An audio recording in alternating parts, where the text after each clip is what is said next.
за изменување и дополнување на Законот за работни односи, каде што на мала врата под превезот на измените и дополнувањата кои што се однесуваат на недела неработен ден, сакат да се протнат и две измени во однос на суштински работи и станува збор за суштински промени, а не станува збор за технички мали промени во однос на судството и јавното обвинителство. Подносители на овој предлог на закон се почитуваните колеги од мнозинството. Јас имам неколку дилеми кои што сакам вие како предлагачи, кој ќе може да ми одговори на овие забелешки, бидејќи како пратеници вие сте подносители.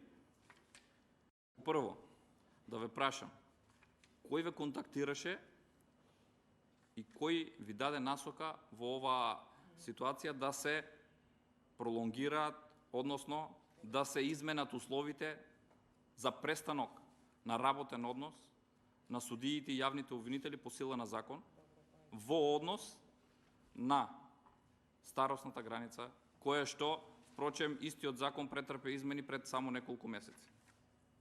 Конкретно станува збор во членот 1, каде што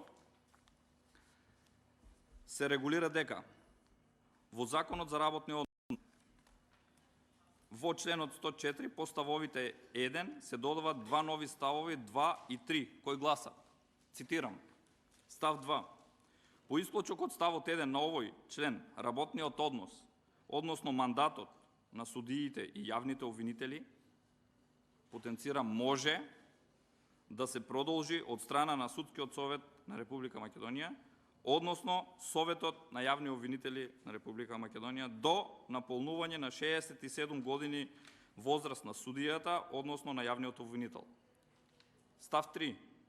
Продолжувањето на работниот однос од ставот 2 на овој член ќе се однесува и на вработените судии и јавни обвинители кои што навршиле 64 години возраст и чиј работен однос, односно мандат, бил продолжен до 30 јуни 2022 година.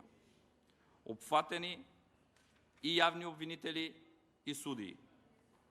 Најпрво ве прашав кој ви ги предложи овие измени, кој ве контактираше, дали од Советот на јавни обвинители, дали од Судскиот совет ве контактираа во однос на поднесување на вакви измени, за да бидеме најасно и на чисто зошто, да, можеби самите колеги, односно внатре кои што се во овие институции не сакаат. Но, едно да ве прашам, зошто овие институции не контактирале и нас, како пратеници? Ние сме пратеници во име на граѓаните во овој законодавен дом. Зошто токму вам, како парламентарно мнозинство, ве контактираат Совет на јавни обвинители и Совет, односно Судски совет на Република Македонија? Прашање на кое што има едноставен одговор. 8% доверба. Тоа е тоа кое што го потврдувате со ваквото решение. Барам децидно да ми одговорите без образлагање од типот на по извештаите видовме дека имаме толку судии, по извештаите видовме дека имаме толку обвинители. Меѓутоа, почитувам председателе, ќе ве замолам за дисциплина во комисијата и знам дека не ви се допаѓа дискусијата, бидејќи сте во насока на слепа улица. Ќе ви образложам и зошто. Од овде јасно и децидно се гледа дека има спрега помеѓу Советот на јавни обвинители и Судскиот совет со извршната власт, која што вие ја поддржувате како парламентарно мнозинство. Со тоа, со вака предложеното законско решение, се врши дискриминација. Ве молам, колеги, ве молам. Се врши дискриминација и ова е исклучително популистичка мерка.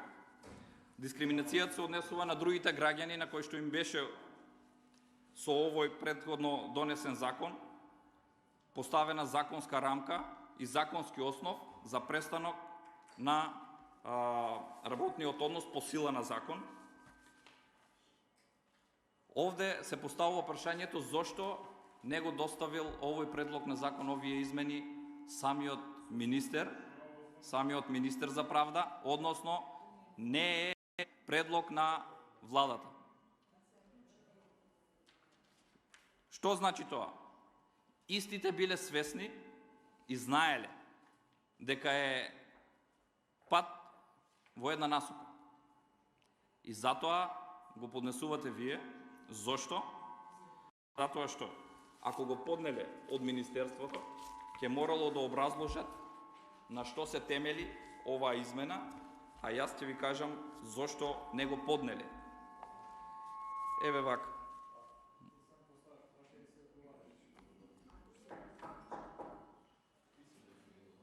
Може ли председател? Ве молам за сите ова важи. Колега, ќе може само една минута да чекате поради техничките проблеми. Нема проблем.